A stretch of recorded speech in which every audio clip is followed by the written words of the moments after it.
자, 예수님 이야기를 계속하고 있지요. 전에도 얘기 드렸지만 예수님의 얘기가 지겨워서는 안 돼요. 왜냐하면 성경의 핵심은 예수 그리스도이기 때문에 그래요.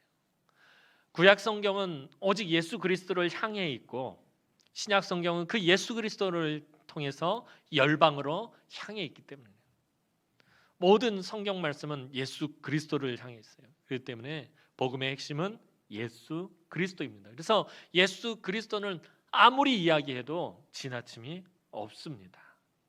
그래도 이제 또 다른 이야기들도 있고 그러니까 제가 부활절까지만 예수님에 대한 이야기를 좀 중점적으로 좀 하고, 우리가 이 예수 그리스도를 통해서, 예수님의 모습을 통해서, 또 예수님의 말씀을 통해서, 예수님의 행하신 일들을 통해서 우리가 같이 묵상하고 또 고민하고 우리 삶에 적용하는 그런 시간들이 되었으면 좋겠습니다. 자, 이제 예수님께서 공생의 마지막을 향해 가기 위해 예루살렘으로 길을 잡고 가시고 계셨습니다. 근데 예수님이 공생의 마지막 기간에 예루살렘을 향해 가시는 그 루트를 잘 살펴볼 필요가 있어요. 오늘도 예수님이 가시는 그 길에 대해서 이야기하고 오늘 본문을 시작하고 있어요. 굉장히 중요한 배경을 다루고 있는 것입니다. 11절 말씀 한번 보도록 하겠습니다. 오늘 본문 11절 말씀입니다. 오늘 본문 11절 말씀 봅니다. 시작. 예수께서 예루살렘으로 가실 때에 사마리아와 갈릴리 사이로 지나가시다가, 자, 예수님의 목적지는 어디죠? 예루살렘입니다. 예루살렘을 향해서 가시는데, 이제 예루살렘에 올라가시면 예수님을 기다리고 있는 것이 있습니다. 무엇이 기다리고 있을까요? 십자가가 기다리고 있습니다. 예수님의 고난, 예수님의 그 고통이 지금 예수님을 기다리고 있을 것입니다. 그래서 매우 비장한 마음으로 예수님은 지금 그 길을 가고 계십니다. 그런데 오늘 주님이 지나가시는 길을 보면 어디로 지나가신다라고 말하고 있죠? 사마리아와 갈릴리 사이로 지나가시고 계신다라고 말씀하고 있습니다. 자, 이 사마리아와 갈릴리, 누가복음을 기록한 누가는 의도적으로 지금 이것을 이야기하고 있습니다. 오늘 본문을 이해하는 데 중요한 단서를 제공하기 때문에 그렇습니다. 자, 사마리아나 갈릴리에 공통점이 있습니다. 사마리아와 갈릴리의 공통점이 무엇입니까? 그것은 두 곳이 다 유대인들에게 의해서 소외된 곳이다라는 거예요. 유대인들이 관심을 갖지 않는 것이에요. 거의 유대인들에게 버림받은 곳과 같은 곳이다라는 것입니다. 유대인들과 사마리아인들과의 관계에 대해서는 예전에 말씀을 드렸습니다. 둘은 아주 원수와 같은 그런 관계였습니다. 유대인들은 사마리아 사람들을 사람 취급도 안 했어요. 짐승 취급했어요. 개만도 못하게 여겨서 이 사마리아 사람들이 사는 곳은 아예 가지도 않고, 사마리아 사람과 함께 길을 가지도 않고, 사마리아 사람과 함께 식탁에 앉지도 않고, 아예 사마리아 사람이라고 하면 얼굴조차 쳐다보지 않았어요. 상종을 하지 않았습니다. 그만큼 사마리아 사람들과 유대인들은 사이가 좋지 않았어요. 관계적인 면에서 봤을 때 둘은 완전히 물과 기름처럼 섞일 수 없는 원수와 같은 그런 관계성이었습니다. 그리고 사마리아만큼은 아니더라도 이 갈릴리 지역도 유대 지역의 유대인들에게 괄시받기는 마찬가지였어요. 예루살렘이 있는 그 유대 땅, 그쪽 지역에 있는 유대인들에게 이 갈릴리 지역의 유대인들이 이 괄시를 받았다라는 것입니다. 갈릴리에는 사마리아 사람이 사는 것이 아니라 같은 유대인들이 살고 있었음에도 이 매우 낙후된 지역이었으며 가난하고 힘없는 사람들이 모여 사는 곳이었고, 때때로 범죄자들이 몸을 숨기기 위해 가는 그런 지역이었습니다. 유대인들은 나사렛에서 무슨 선한 것이 나겠느냐라고 말해놓고 아주 대놓고 갈릴리를 무시했습니다. 그러니까 예수님이 사마리아와 갈릴리 사이를 지나가셨다라는 것은 아주 철저하게 소외된 지역을 지나가셨다라는 것을 의미합니다. 예수님 마지막 공생애 때 예루살렘에 십자가를 지기 위해서 가시던 그 길을 잘 살펴보면 예수님의 마지막 길이기 때문에 소외된 지역들을 하나하나 지나가시면서 그것들을 꼼꼼히 챙기시면서 가시는 예수님의 모습을 볼 수 있어요. 우리 긍휼 많으신 예수님께서 사랑 많으신 예수님께서 소외된 사람들을 꼼꼼히 챙기시면서 그렇게 예루살렘으로 올라가고 계셨다라는 것입니다. 이처럼 유대인들에게 아주 철저하게 외면을 받는 지역에서 이제 예수님은 아주 특별한 사람들을 만나십니다. 자, 12절 말씀 보도록 하겠습니다. 오늘 본문 12절 말씀입니다. 시작.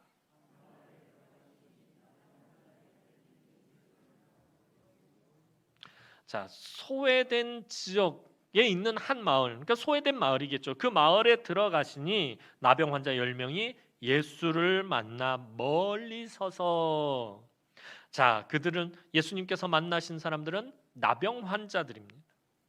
특별한 사람들이라기보다는 버림받고 외면당한 사람들이라고 해야 할 사람들이었습니다. 나병은 당시에 가장 저주받은 병으로 인식되었던 병이었습니다. 살이 썩어 들어가고 떨어져 나가고 고름이 흐르고, 이것은 마치 죽은 사람이 죽었을 때 몸에서 나타나는 그 증상들이 살아있을 때 나타나는 그런 병이었습니다. 그러니까 죽음의 병인 거예요. 이스라엘에서 가장 저주받은 병으로 그렇게 인식되었어요. 이 나병에 걸리면 마을 밖으로 쫓겨나야 합니다. 사람들하고 일반인들하고 같이 있을 수가 없어요. 마을 안으로는 절대 들어올 수가 없었으며 사람들을 피해 다녀야 했습니다. 안 그러면 돌에 맞아 죽어도 하소연할 수가 없었습니다. 그냥 나병 환자들은 지나가다가도 사람들이 돌을 들어서 던지게 됐어요. 이 하나님의 저주받은 자 그러면서 돌을 던졌어요. 지난주에 살펴본 것처럼 유대 사회가 이런 질병들, 특히 이런 나병과 같은 저주받은 병이라고 자기들이 그렇게 인식하는 병들은 죄의 결과로 그렇게 여깁니다. 그래서 나병 환자가 지나가면 하나님께 저주받았다 그래서 막 그 자리에서 돌을 들고 던져서 쫓아내기도 하고 때로는 심지어는 죽이기까지 하는 그런 저주받은 병이었습니다. 이처럼 사람들과 격리되어서 버림받았고 마을 어귀에 있던 이 10명의 나병 환자들이 예수님이 그 마을을 지나가시는 것을 보게 됩니다. 극심하게 소외된 지역에서 가장 소외된 사람들, 그렇죠? 아까 말씀드렸던 것처럼 사마리아와 갈릴리 소외된 지역 그 사이, 가장 소외된 지역 안에서도 이 나병 환자들이니까 또 그 소외된 지역 안에서 극심하게 가장 소외된 사람들인 이 10명의 나병 환자들이 예수님을 가까이서도 보지 못하고 사람들과 접촉하면 안 되니까 멀찍이 서서 예수님을 지켜봅니다. 예수님이 움직이실 땐 예수님 한 분만 가는 것이 아니라 수많은 사람들이 가기 때문에 예수님 주변에는 많은 무리들이 있으니까 더 멀찍이 떨어져 있어야 됩니다. 예수님 저기 계시는데 이 10명의 나병 환자들은 그 예수님 계신 곳에서부터 상당히 먼 곳에 멀찍이 서서 예수님을 지켜보고 있었습니다. 그런데 이 10명의 나병 환자들은 유대인과 사마리아인으로 구성되어 있는 것을 보게 됩니다. 9명의 유대인과 1명의 사마리아 사람이 함께 몰려다니면서 함께 구걸하고 또 함께 서로 의지하고 서로 위로하고 격려하고 붙들어주며 그렇게 힘겹게 살아가고 있었습니다. 이들의 삶이 얼마나 비참했을지는 굳이 설명하지 않아도 불을 보듯 뻔한 것이었습니다. 그런데 이 10명의 나병 환자가 예수님 지나가시는 것을 보고서는 갑자기 큰 소리로 외치기 시작합니다. 아주 소리를 낼 수 있는 대로 큰 소리를 내기를 시작합니다. 13절 말씀 보도록 하겠습니다. 오늘 본문 13절 말씀입니다. 시작.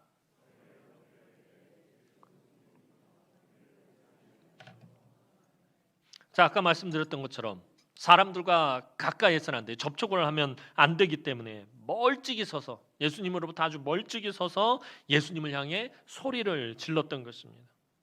멀리서 예수님을 불러야 했으니 얼마나 크게 소리를 질렀겠습니까? 예수님 주변에는 허다한 무리들이 몰려 있어요. 그리고 그날도 사람들이 웅성웅성대고 와글와글 그리고 북적북적대면 정신이 하나도 없던 것인 이 10명의 나병 환자가 멀리서 예수님을 불러야 되니까 예수님이 우리를 보게 해야 되니까 소리를 있는 대로 고래고래 질렀을 것입니다. 그나마 10명이니까 목소리를 높였습니다. 그러니 거기가 얼마나 난장판이 되었겠습니까? 그리고 이들의 특이한 모습은 자신들을 우리라고 부르고 있다라는 것입니다. 사마리아 사람과 유대인은 우리라고 할 수 없습니다. 서로 섞일 수가 없는 존재들입니다. 서로를 원수처럼 여기는 사이이기 때문입니다. 그런데 이 10명의 나병 환자들은 자기들을, 유대인과 사마리아 사람이 묶여있는 자기들을 우리라고 표현하고 있다는 것입니다. 나병이 얼마나 지독하고 혹독한 병인지 사마리아 사람과 유대인의 그 관계보다, 그 좋지 않은 관계보다 더 심각한 문제였기 때문에 그런 것입니다. 나병에 걸리면 사마리아 사람이나 유대인이나 다 똑같이 나병 환자예요. 나병에 걸린 유대인이라고 해서 더 봐주는 것 없고, 나병에 걸린 사마리아 사람이라고 해서 더 심하게 대하는 것 없다는 거예요. 유대인이나 사마리아 사람이나 나병에 걸리면 똑같이 나병 환자일 뿐이다라는 것입니다. 나병으로 인해 그 관계의 장벽이 무너지고 서로를 의지하며 살아가고 있었습니다. 그래서 이들은 예수님에게 나를 불쌍히 여겨달라고 한 것이 아니라 우리를 불쌍히 여겨달라고 그렇게 말하고 있는 것이. 평상시 같았으면 예수님 나 좀 불쌍히 여겨주십시오. 그럼 옆에 있는 사람이 예수님 나도 불쌍히 여겨주십시오. 그럼 또 옆에 있는 사람이 예수님 나도요. 나도 나를 좀 불쌍히 여겨주십시오. 그랬을 텐데 오늘 10명은 목소리를 맞춰서 힘을 합쳐서 예수님 우리 10명을, 나병에 걸린 우리 10명을 불쌍히 여겨주십시오라고 공동체적인 성격을 가지고 예수님 옆에 지금 소리를 내고 있다라는 것입니다. 오늘 우리가 기도할 때도 이런 부분들을 살펴볼 필요가 있어요. 보통 우리는 내 문제를 가지고 나와서 하나님 앞에 기도하잖아요. 근데 내가 나의 문제를 가지고 하나님 앞에 와서 하나님 나를 불쌍히 여겨달라고 하면은 한 사람의 기도밖에 되지 않는다라는 거예요. 근데 10사람이 서로를 위해서 기도해 준다면 되는 거예요. 9사람의 기도가 되는 것입니다. 9배의 기도가 되어진다라는 것입니다. 하나님이 원하시는 것이 이것이에요. 저와 여러분들에게 기도할 때 그럼 목사님 나는 지금 내 삶이 어렵고 힘들고 아주 크고 중대한 문제 때문에 내가 참 어려운 가운데 있는데 그럼 내 기도는 어떡합니까? 다른 사람이 해줘야 되는 거예요. 그 기도는. 내 기도는 다른 사람이 해주고 나는 다른 사람을 기도해줘야 되는 거예요. 그래야 기도의 진짜 능력이 나타나게 된다는 거예요. 오늘 이 10명의 나병 환자가 나를 고쳐주십시오라고 한 것이 아니라 공동체적인 성격을 띠면서 우리를 불쌍히 여겨주십시오. 우리를 불쌍히 여겨주십시오. 그랬을 때 예수님의 긍휼의 심장이 뛰기 시작했다는 거예요. 그런데 여기서 또 주의해서 볼 것은 이들의 요청이 아주 독특하다라는 것입니다. 이들의 요청이 자신들의 병을 정말 너무나도 지긋지긋한 이 저주와 같은 이 나병을 고쳐달라는 것이 아니라 뭐라고 이야기하고 있죠? 예수 선생님이 우리를 불쌍히 여기소서. 예수님 이 나병을 고쳐주십시오라고 외친 것이 아니라 예수님 우리를 불쌍히 여겨주십시오. 불쌍히 여겨달라고 예수님에게 요청하고 있다는 것입니다. 10명의 나병 환자들은 예수님이 이 병을 고칠 수 있느냐 없느냐에 관심이 있었던 것이 아니라 예수님이 이 소외되고 소외된 지역에서 또 그 소외된 지역 안에 가장 소외된 자신들을 과연 불쌍히 여겨주실 수 있겠느냐에 관심이 있었다는 거예요. 왜냐하면 이 사람들은 지금까지 그 누구에게도 불쌍히 여김을 받지 않았어요. 나병 자체가 하나님의 저주를 받은 질병으로 생각하니까 이 유대인들이 나병 환자들은 불쌍히 여기질 않았어요. 그냥 아주 극심한 죄인 취급해서 아까 말씀드린 것처럼 나병 환자 지나가면 막 돌 들어서 집어 던지고 이 하나님께 저주받은 자요 그러면서 막 돌을 던졌다는 거예요. 어디를 가도 사람 대접 못 받고 죄인 취급받고 불쌍히 여김을, 정말 불쌍한 사람들인데 불쌍히 여김을 받지 못했다라는 것입니다. 그래서 이 사람들의 관심은 예수님이라면 우리를 불쌍히 여겨주시겠다. 예수님이 이 병을 고쳐주시느냐 고쳐주시지 않느냐 거기에 관심이 있었던 것이 아니라 예수님은 우리를 불쌍히 여겨주시겠다. 예수님이 자기들을 불쌍히 여기시기만 하면 된다라는 것입니다. 중요한 것은 예수님께서 자신들을 어떻게 보시느냐 하는데 모든 것이 달려있다라고 생각한 것입니다. 예수님께서 그들의 허물 많은 모습을 다 용서하시고 한 번만이라도 불쌍하다라는 마음을 먹기만 하시면 나병은 고쳐질 수 있다라는 거예요. 그리고 주님의 긍휼의 심장이 더 크게 박동하기 시작했어요. 사실 오늘 이렇게 예배하는 우리에게도 가장 중요한 것이 바로 하나님이 우리를 불쌍히 여겨주시는 것이에요. 예배하러 나온 저와 여러분들, 하나님이 불쌍히 여기시고 긍휼히 여기시는 게 가장 중요하다라는 거예요. 이 예배를 통해서 은혜를 받느냐 받지 않느냐, 이 예배를 통해서 복을 받느냐 받지 않느냐, 이 예배를 통해서 나의 삶의 문제들이 해결되어지느냐 해결되어지지 않느냐가 중요한 것이 아니라 이 예배를 통해서 하나님이 나를 긍휼히 여겨주시느냐, 하나님이 오늘 나를 불쌍히 여겨주시느냐, 이것이 더 중요하다라는 것입니다. 오늘 여러분들이 예배에 나오면서 무슨 마음으로 나오셨습니까? 아픈 몸이 낫기를 바라거나, 가정의 문제가 해결되어지거나, 남편과 아내의 문제, 자녀들의 문제가 해결되기를 바라거나, 아니면 경제적으로 사정이 좀 더 나아지기를 바라거나, 여하튼 여러 가지 삶의 문제들이 해결되기를 바라며 하나님 앞에 나아왔을 것입니다. 그런데 그것보다도 더 중요한 것이 하나님이 나를 불쌍히 여겨주시는 것입니다. 하나님이 나를 불쌍히 여기시기만 하면 내 삶의 모든 문제는 해결되기 때문입니다.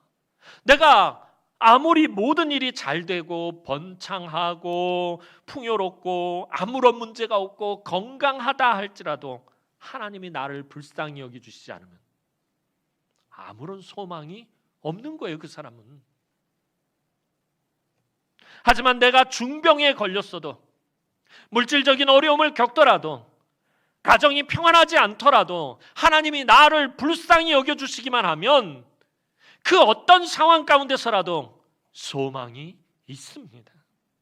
그래서 저와 여러분은 항상 하나님 앞에 자비와 긍휼을 구하며 나와야 한다는 거예요. 예배에 대해서 말씀드릴 때 항상 말씀드렸잖아요. 예배자에게 있어서 가장 중요한 심령은 자비와 긍휼인 거예요. 우리가 자비와 긍휼을 구하며 하나님 앞에 나올 때 또한 우리의 심령도 자비와 긍휼의 마음으로 하나님 앞에 나와야 된다는 거예요. 지난번에 우리가 지금 예수님 시리즈를 계속 이야기하면서 자주 언급하는 문제 중에 하나는 정죄에 관한 것들이에요. 특별히 예배자는 정죄하는 마음으로 나오면 안 된다는 거예요. 정죄에는 자비가 없기 때문에 그래요. 다른 사람을 불쌍히 여기고 다른 사람을 긍휼히 여기는 마음으로 하나님 앞에 예배하러 나와야 된다는 거예요. 우리가 주일날 서로 만나면 어머 권사님 지난주 어떻게 사셨어? 힘들진 않았어? 식사는 제대로 하셨어? 몸이 많이 편찮으시다고 했는데, 기력이 많이 떨어지셨다고 했는데, 자녀에게 무슨 문제가 있다고 했는데 괜찮냐고. 서로를 불쌍히 여기고 긍휼히 여기는 마음으로 하나님 앞에 나올 때 하나님께서 우리를 긍휼히 여기시고 자비를 베푸시는 거예요. 예배에서 가장 중요한 것은 내가 뭔가를 받고 해결받는 것이 아니에요. 하나님이 나를 불쌍히 여기셔야 된다는 거예요. 이 예배 가운데 있는, 이 예배를 드리는 나를 하나님이 긍휼히 여겨주시지 않는다면 아무 소용이 없는 거예요. 오늘 내 삶의 문제들이 비록 해결되지 않는다 할지라도, 내가 오늘 하나님 앞에 예배 드리러 났는데 이런 나를 하나님께서 긍휼히 여기시고 불쌍히 여기시고 위로해 주십니다. 그 사람에게는 소망이 있는 거예요. 근데 내가 아무런 문제가 없고 풍요롭다 할지라도 예배드리는 나를 하나님이 긍휼히 여겨주시지 않으면 그 사람은 절대 소망이 없어요. 그래서 우리가 예배자로 나올 때는 항상 자비의 마음으로 나와야 돼요. 그래서 제가 늘 여러분들에게 요즘 강조하는 게 있잖아요. 예배 설교 시작하기 전에 서로 축복하라고 자꾸 그럽니다. 그리스도인들에겐 말의 권세가 있기 때문에 말한 대로 되는 거예요. 축복한 대로 하나님이 축복하시는 거예요. 여러분들이 다른 사람을 긍휼히 여기면 하나님이 그 긍휼히 여기시는 대로, 긍휼히 여기는 대로 긍휼히 여겨 주시고, 긍휼히 여기는 자는 복이 있나니 저들이 긍휼히 여김을 받을 것이며. 너희가 대접받고자 하면 너희 형제를 대접하라. 여러분들 늘 자비와 긍휼의 마음으로 하나님 앞에 예배하기를 주님의 이름으로 축원합니다. 자, 이제 예수님께서는 10명의 나병 환자들의 부르짖는 소리를 듣고 긍휼히 여기시며 응답하시는 모습을 보게 됩니다. 14절 말씀 보도록 하겠습니다. 14절 말씀입니다. 14절 말씀 우리 다 함께 읽습니다. 시작.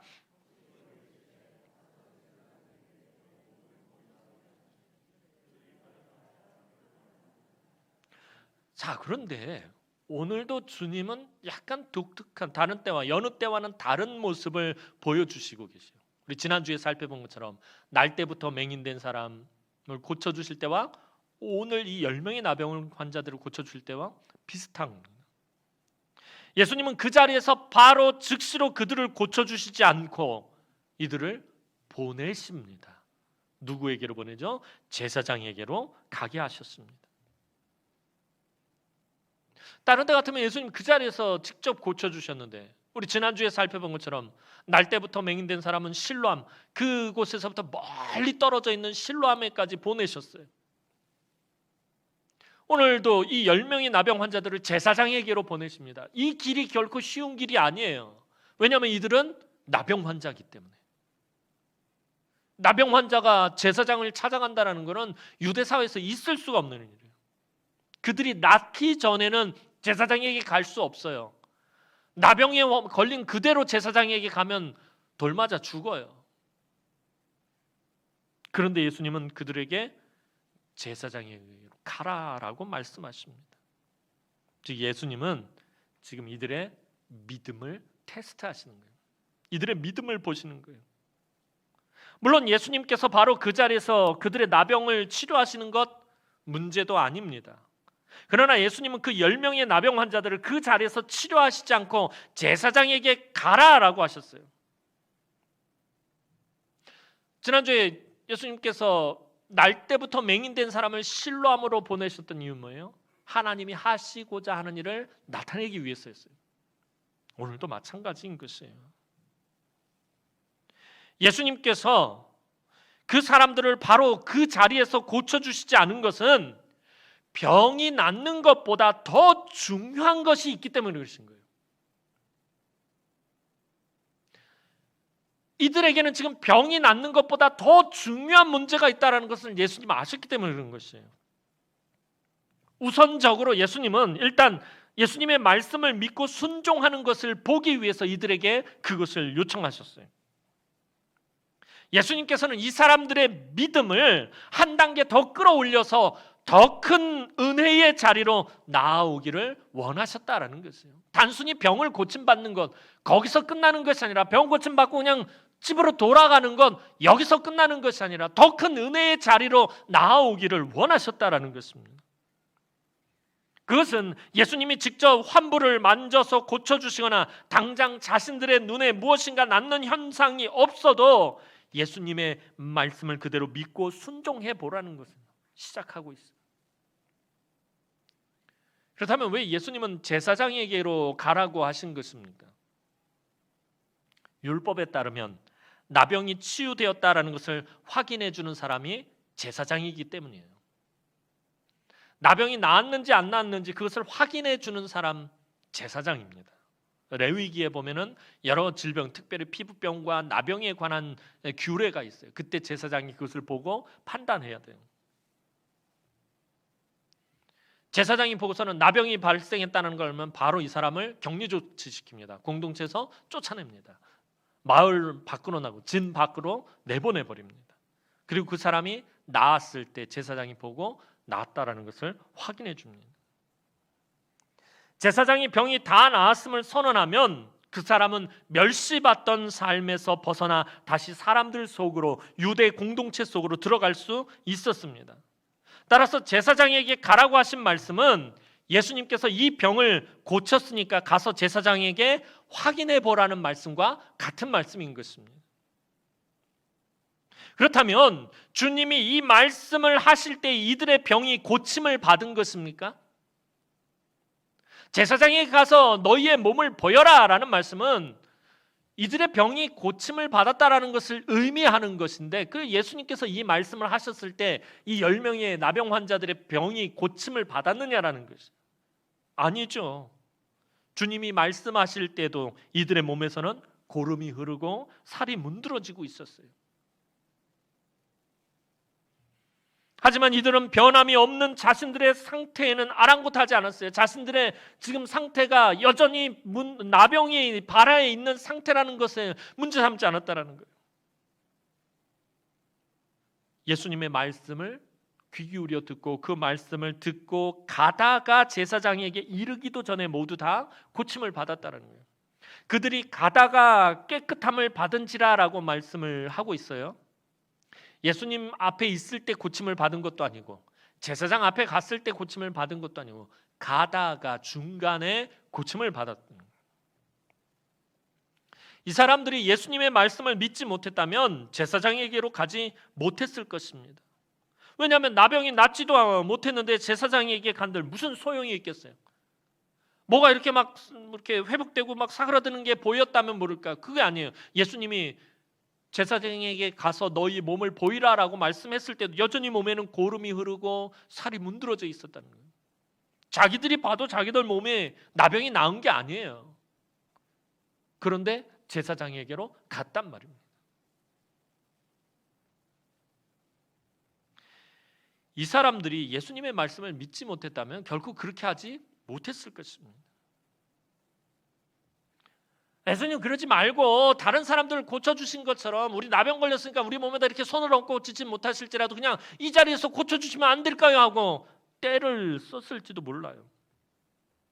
그러나 이 사람들은 예수님의 말씀을 그대로 믿었을 뿐인데 그 말씀이 그들의 무서운 그 병을 치료한 것입니다. 이것이 하나님이 우리에게 은혜를 주시는 방법입니다. 우리도 자신이 가지고 있는 어렵고 힘들고 괴로운 고통스러운 문제가 있습니다. 그래서 주님 앞에 나올 때, 예배하러 나올 때 그러한 문제들을 가지고 나아옵니다. 그런데 우리의 병이나 어려움을 우리 주님 바로 치료해 주시거나 해결해 주시지 않으신다라는 것입니다. 물론 때때로 하나님께서 즉각적으로 치료하시거나 즉각적으로 구원을 베푸실 때가 있어요. 그런데 특별한 것이고요. 일반적으로 보면 주님께서 바로 그 자리에서 우리의 어려운 문제들을 해결해 주시거나 우리의 병을 낫게 해주시지 않는다라는 것입니다. 그리고 주님은 우리를 이상한 곳으로 보내십니다. 어디로 보내십니까? 몇 번 말씀드렸어요. 말씀이 선포되어지는 곳으로 우리를 보내신다라는 거예요. 예수님 지금 나는 물질 때문에 어려움을 겪고 있는데 그럼 이 물질의 문제를 해결해 주셔야 내 삶이 평안해질 텐데 왜 엉뚱하게 말씀이 선포되어지는 곳으로? 주님 내가 지금 병에 걸려서 중병에 걸려서 다 죽게 생겼는데 내 병을 고쳐주셔야지 왜 말씀이 들리는 곳으로 보내십니까? 우리는 의아해할 때가 많아요. 내 삶의 문제와는 전혀 관련이 없어 보이는 곳으로 우리를 보내신다면 왜 예배의 자리로 보내시느냐는 거예요. 물질 때문에 고통을 겪고 질병 때문에 어려움을 겪고 또 삶의 여러 가지 어려운 문제들 때문에 근심하고 걱정하고 있는 나를 예배의 자리로 보내신다는 거예요. 왜 하나님은 바로 직접 고쳐주시거나 바로 해결해 주시지 않고 말씀이 선포되어지는 곳으로 우리를 보내시는 것입니까? 왜 예배의 자리로 우리를 보내시는 것입니까? 그것은 말씀의 능력으로 우리를 회복시키시기 원하시기 때문입니다. 시편 107편 20절 말씀 보도록 하겠습니다. 시편 107편 20절 말씀입니다. 제가 하도 많이 인용해서 여러분들 자주 들었던 말씀이에요. 시편 107편 20절 말씀 우리 다 함께 읽어보겠습니다. 시작. 그가 그의 말씀을 보내어 그들을 고치시고 위험한 지경에서 건지시는도다. 그들을 고치시고 위험한 지경에서 건지시기 위해서 하나님께서 하시는 일이 뭐예요? 말씀을 보내신다라는 거예요. 오늘 저와 여러분들을 죄악 가운데서 구원하시기 위해서, 모든 더러운 죄악을 씻기 위해서 우리 하나님 하신 일이 무엇이에요? 말씀을 이 땅 가운데 보내셨다는 거예요. 말씀이 육신을 입고 이 땅에 와서 저와 여러분들을 위해 대신 십자가를 지시고 우리를 회복시키셨다는 거예요. 그래서 말씀이 중요한 것이에요. 그래서 하나님은 우리가 어려움이 있을 때, 문제가 있을 때 말씀이 들리는 곳으로 우리를 보내신다라는 것입니다. 하나님은 말씀을 통해 고치시고 말씀을 통해 해결해 주시기를 원하시기 때문입니다. 그래서 우리가 그 말씀이 하나님의 응답인 줄 알고 믿고 살아가면 하나님께서 삶 가운데서 역사하시는 것입니다. 나도 모르는 사이에 문제가 해결되어집니다. 어떤 경우에는 기도한 것을 내가 잊어버렸는데도 우리 주님께서는 나의 기도를 잊지 않고 아주 신실하게 응답해 주시는 때도 있어요. 나는 몇 번 기도하다가 잊어버렸어요. 하나님, 주님 이 문제 좀 해결해 주십시오. 이 문제 때문에 힘들어 죽겠어요. 그래서 막 하나님 앞에 매달려 기도하다가 나 제풀에 지쳐가지고서는, 그리고 지나다가 그냥 내가 기도했던 기도의 제목들조차도 잊어버리고 살아갈 때가 있어요. 그런데 우리 주님은 나의 그러한 기도 제목까지도 잊지 않으시고 기억하셨다가 신실하게 응답하시더라는 거예요.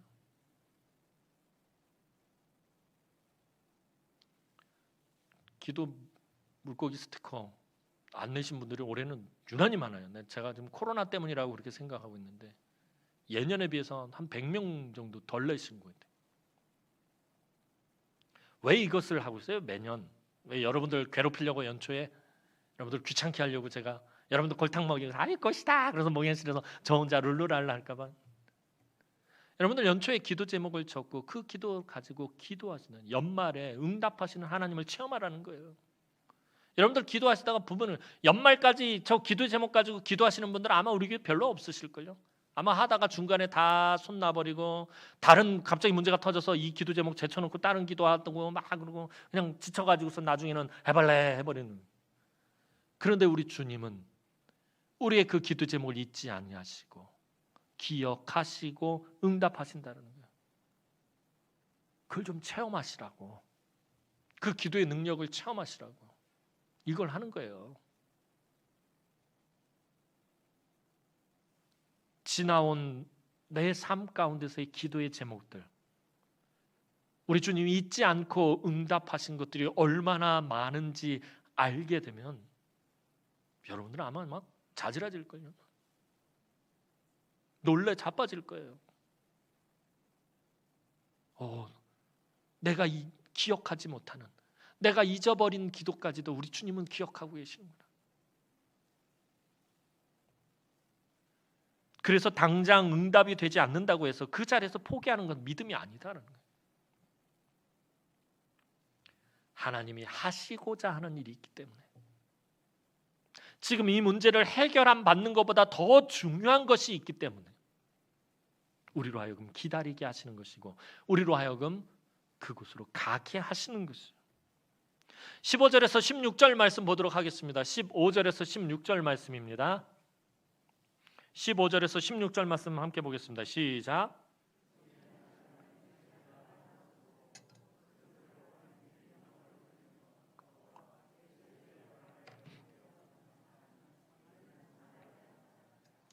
이제 10명의 나병 환자들이 예수님의 말씀으로 치료함을 받은 후에 모습을 살펴봐야 돼요.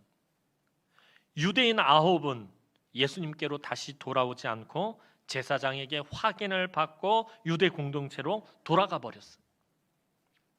이 9명의 유대인들이 유대 공동체로 돌아가기 위해서는 반드시 지나가야 되는 과정이 있는데, 그러면 제사장의 정결 선언이 있어야 돼요. 제사장이 너희가 정결하게 되었다, 깨끗하게 되었다, 병이 나았다라고 선언을 하고 증서를 써줘야 돼요. 그래야지 그걸 가지고 자기 공동체로 돌아갈 수 있어요. 들어갈 수 있어요. 그러나 이들은 그러니 이들은 반드시 제사장에게 갔을 거예요. 이 9명은 가다가 몸에 병이 났어요. 나 다 났다 그러서 바로 공동체로 갈 수가 없어요. 제사장에게 가서 확인을 받아야 되기 때문에 이 9명은 분명히 제사장에게 갔어요. 갔다가 자기 유대 공동체로 돌아갔어요. 그런데 그 10사람 중에 오직 사마리아 사람 하나만 제사장에게로 가지 않고 예수님께로 다시 돌아왔어요. 이 사람도 가다가 똑같이 10명이 똑같이 병이 나왔어요. 나병이 나왔어요. 깨끗해졌어요. 온몸이, 온 피부가 아기 살결같이 깨끗해졌어요. 9명은 제사장에게로 달려갔고 이 한 명은 예수님에게로 돌아왔다라는 거예요. 왜냐하면 이 사람은 제사장에게 가더라도 자신이 사마리아 사람이기 때문에 제사장이 만나주지 않을 것을 알고 있었어요. 유대인 제사장이 자기가 사마리아인이기 때문에 만나주지 않을 것을 알고 있었어요. 그래서 제사장에게로 가지 않고 돌아와서 예수님 발 아래 엎드려 감사를 드렸어요. 그런데 예수님께서는 이 10명의 나병 환자들이 고침을 받은 후 예수님에게로 다 돌아오기를 원하고 기다리고 계셨다는 거예요. 문제는 예수님이 이들을 기다리고 계셨다는 거예요.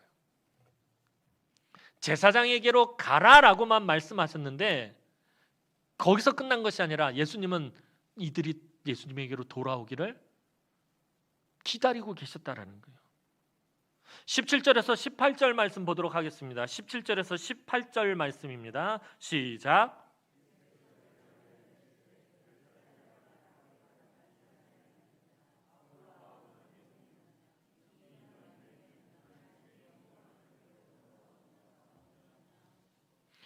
예수님은 일단 이 사마리아 사람이 주님에게 돌아와 하나님께 영광을 돌리는 것을 매우 기뻐하셨어요.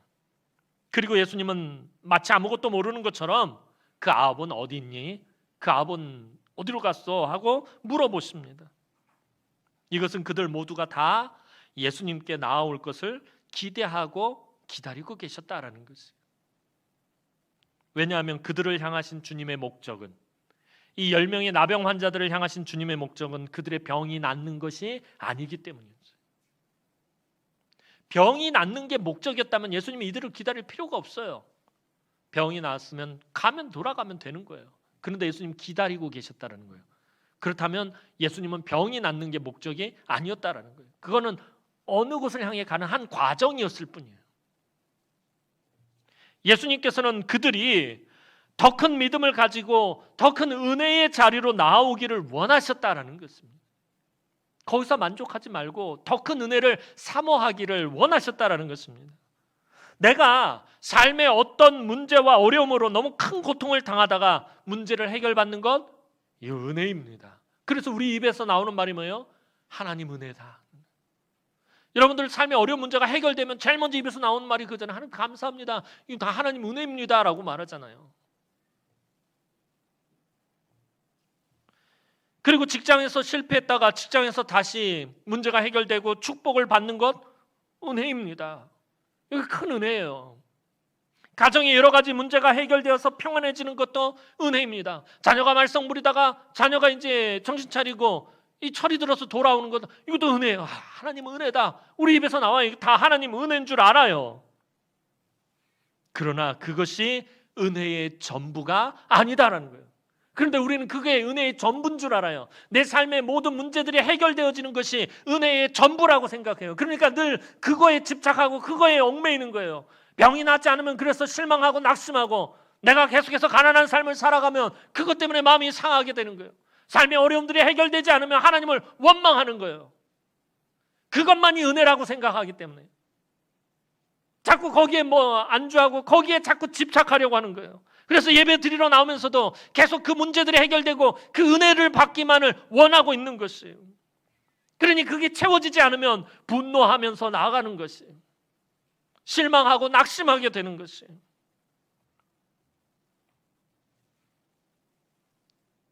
오늘 주님은 우리에게 그걸 말하고 싶으신 것이에요. 삶의 문제들이 해결되어지는 것, 병이 고침을 받는 것 하나님 큰 은혜입니다. 근데 그것이 은혜의 전부가 아니다라는 것입니다. 이것은 하나님의 더 큰 은혜를 향하여 나아오라는 하나님의 또 다른 부르심이다라는 것입니다. 거기서 멈추지 말고 더 큰 은혜의 자리로 나아오라는 것입니다.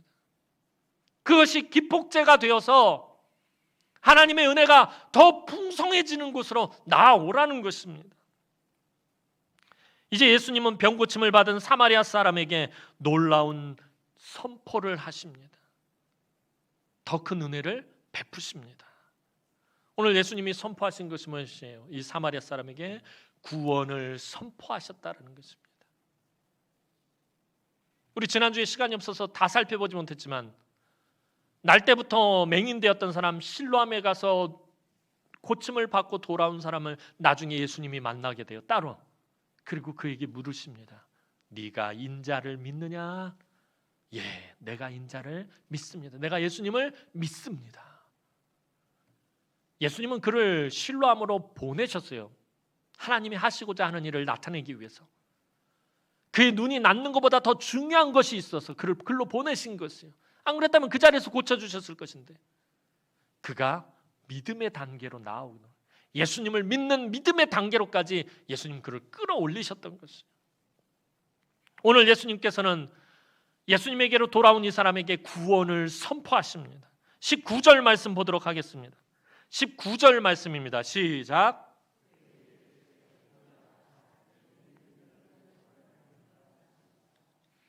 일어나 가라, 내 믿음이 너를 구원하였느니라. 이건 일반적으로 제사장이 할 수 있는 것이 아닙니다. 제사장은 병이 나았는지 안 나았는지만 확인해 줄 뿐이에요. 이 땅의 제사장은 오직 육체의 병이 나았는지 안 나았는지 그것만 확인해 줍니다. 그러나 하나님 나라의 영원한 대제사장이신 예수 그리스도는 이 사마리아 사람이 하나님 나라의 백성이 되었다라고 그것을 선포하십니다. 이 사마리아 사람은 유대 사회나 사마리아 사회로 들어간 것이 아니에요. 병이 나았다고 해서 자기 사마리아 그 공동체로 돌아간 것이 아니라 하나님 나라의 백성이 되었다는 것입니다. 그 9명은 세상 사람의 길로 떠나버렸지만 이 사마리아 사람은 참된 예배자로 하나님 나라의 백성으로 주님 앞에 설 수 있게 된 것입니다. 사마리아 사람의 이 나병이라는 현상적인 문제는 해결되었어요. 그런데 그가 눈에 보이는 현상적인 이 문제가 해결되었다고 해서 달라진 것은 없어요. 그는 여전히 사마리아 사람이기 때문에. 누가는 그가 사마리아 사람이라는 것을 강조해요. 돌아왔는데 그가 사마리아 사람이더라. 고침을 받고 돌아왔는데 여전히 사마리아 사람이더라는 것이에요. 변한 것이 없어요. 현상적인 문제만 해결되었지 그의 본질적인 문제는 여전히 남아있더라는 것입니다. 그가 여전히 사마리아 사람이었다라는 것은 그가 여전히 죄인이라는 것을 말해줍니다. 아까 말씀드린 것처럼 당시 유대인들에게 사마리아 사람은 그저 죄인 중에 죄인이었을 뿐입니다. 그는 병은 낫지만 죄인으로서의 본질적인 문제는 여전히 그의 삶에 남아있었습니다. 그런데 그때 그가 더 큰 은혜의 자리로 나아오자 그 본질적인 문제가 해결되어졌다는 거예요. 병 고침을 받고 나 병 나았어, 난 이 지긋지긋한 저주 같은 저주받은 이 질병에서 나았어 하고서 자기 사마리아 공동체로 돌아간 것이 아니라 더 큰 은혜의 자리로 나왔더니 그의 삶의 본질적인 문제도 해결되었다는 거예요. 현상적인 문제만 해결받고 돌아간 것이 아니라 그에게 남아있었던, 여전히 남아있었던 본질적인 문제가 해결되어졌다는 것입니다. 그는 이제 유대인도 아니고 사마리아인도 아닌 하나님 나라의 백성이라는 본질적인 정체성이 회복되어졌다는 것입니다. 왜냐하면 그의 삶에 무엇이 선포되어졌기 때문에? 구원이 선포되어졌기 때문에. 예수님이 원하신 것은 그것이었어요. 단순히 이 사람들의 이 현상적인 문제가 해결되어지는 것이 목적이 아니었다라는 것이에요. 병이 낫는 것보다 현상적인 문제들, 삶의 문제들이 해결되어지는 것보다 더 중요한 것이 있어요. 주님은 그것을 바라보신 것입니다. 그리고 그들이 주님에게로 나오기를, 더 큰 은혜의 자리로 나와서 그 더 큰 은혜를 누리기를 주님은 원하셨던 것입니다. 사랑하는 성도 여러분, 우리가 살아가면서 만나게 되는 여러 가지 삶의 문제를 해결받는 것으로 하나님의 모든 은혜가 끝난 것은 아니에요. 근데 우리는 자꾸 거기서 끝내려고 그래요. 현상적인 문제가 해결되어지는 것, 그것만이 은혜고 그것만이 축복이라고 생각하고 거기에 집착하고 거기에 머물러 있으려고만 한다는 거예요. 근데 하나님은 우리가 더 큰 은혜의 자리로 나아오기를 원하신다는 것이에요. 문제가 해결받는 것이 목적이 아니라 더 크고 놀라운 은혜의 자리로 나아가는 것이 목적이라는 것입니다.